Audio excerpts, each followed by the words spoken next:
Hey friend, this is the third and final episode in our Christmas series. And I wanted to start today by naming where we are because we're just a couple of days away from Christmas. And for some of us, that feels exciting. For some of you, this season really is joyful, meaningful, and full. And if that's you, that is a beautiful thing, sister. And I hope you soak in it and truly, truly enjoy your holiday. But for others, it honestly feels like, okay, we're almost through it. Let's just get through this. And if Christmas feels heavier than you expected this year, I want you to know you are not alone and you're not doing anything wrong. For some women, this season brings joy and nostalgia. And for others, it brings loneliness, old memories, or just a deep tiredness that you can't quite explain. And I want to say this clearly right from the start. Feeling this way, especially this close to Christmas, does not mean that you're failing spiritually. It doesn't mean your faith is weak. It doesn't mean you're ungrateful. Sometimes it just simply means you're human and you're aware. There's a lot of pressure around Christmas to feel joyful. I'm feeling it. A lot of people I know are feeling it. To feel thankful, to feel full of cheer.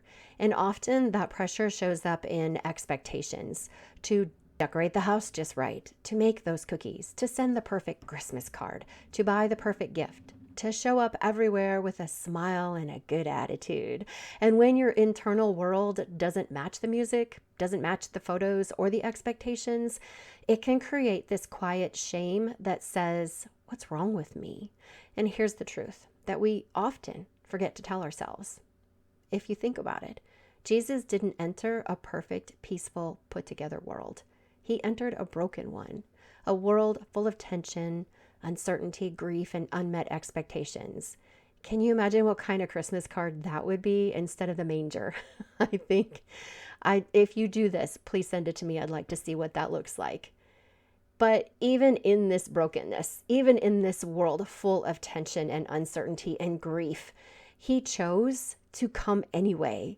So if joy feels complicated this year, it doesn't disqualify you from the Christmas story. I'm going to say it actually puts you right inside of it. A lot of the heaviness that we feel this time of year is tied to belonging. Family gatherings, holiday traditions, the pressure to show up, participate, make it special.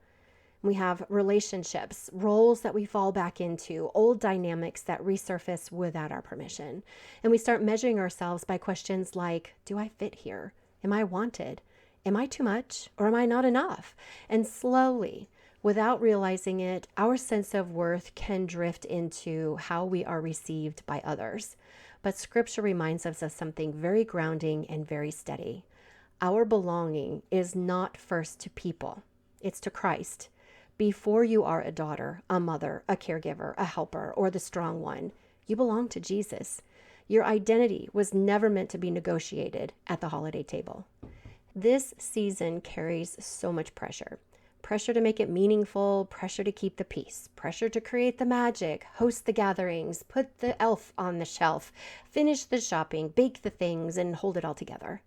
Pressure to show up happy and grateful, no matter how you're really feeling. But pressure was never the fruit of Jesus' presence. Jesus didn't come to add weight to our shoulders. He came to bring peace to our heart.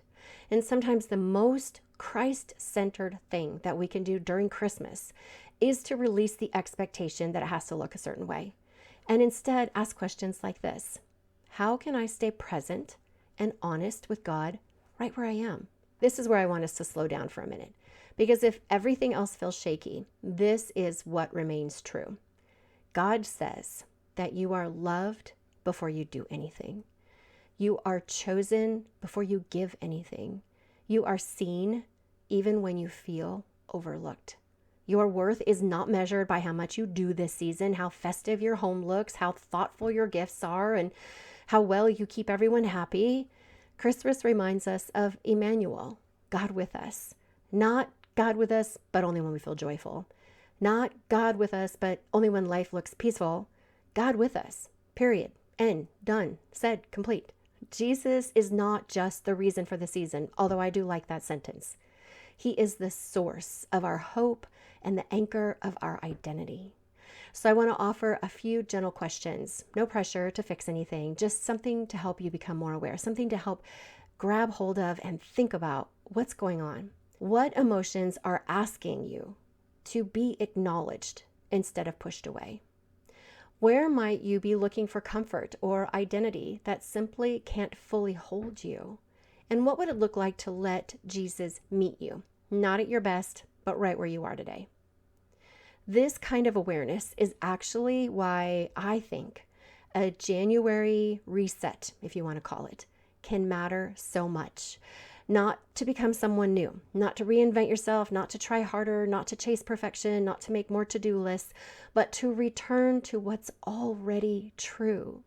To begin the year rooted in clarity about who God is and who you are and who you are in Him.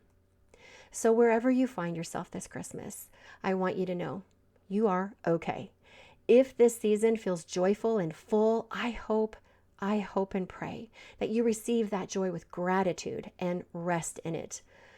My life experiences show that if you're feeling this way now, there was a time that you didn't. And I'm certain, if that's you, you know to rest and find gratitude in it. Let it be a gift. And if this season feels quieter than you expected, if you're not feeling festive, if your heart feels tender, tired, or unsure, it's okay to be right where you are. Even at Christmas, you don't have to force joy. You don't have to manufacture gratitude. You don't have to rush yourself into feeling better. Jesus is not disappointed by your honesty. Actually, He applauds it.